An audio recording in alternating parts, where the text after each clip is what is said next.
ทั้ง4รูปซึ่งเป็นองค์สวดพระพิธรรมนะครับในค่ำคืนนี้นะครับขอกราบพระนานิมนต์นะครับ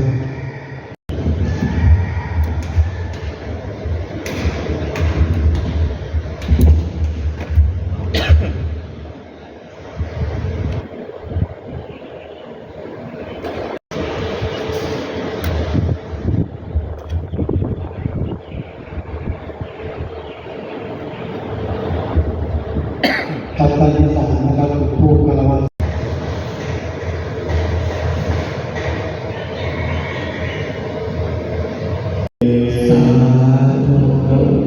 สาธุธรรมาจักรคาภิปติสัมภติ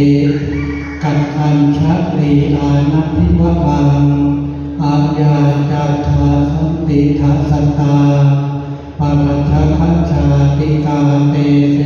ธัมมังอานุกัมปิมังปัจฉัง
นะครับเพื่อประทุมมือนะครับอธิษฐานภาพสกุล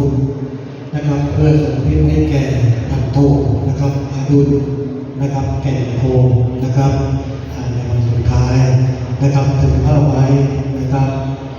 คำตั้งนะโม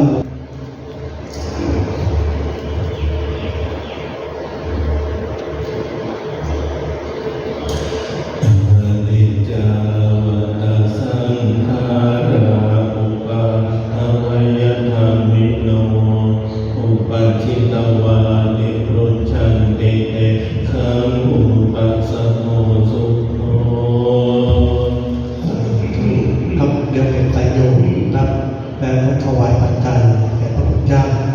นะครับเพื่อทำบุญที่ส่งให้แก่ท่านโทอาดุลนะครับและเรียนเชิญนะครับกดน้ำนะครับที่เก้าอี้นะครับเหมือนเช่นเคยนะครับ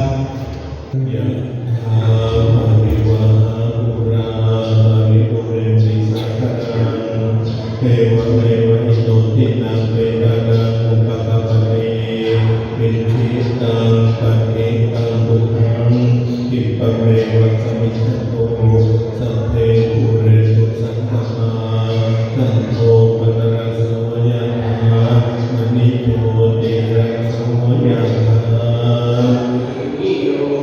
วิวัจจันตุสัพพะโลวินาศตุมาเตภวะ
ลิโส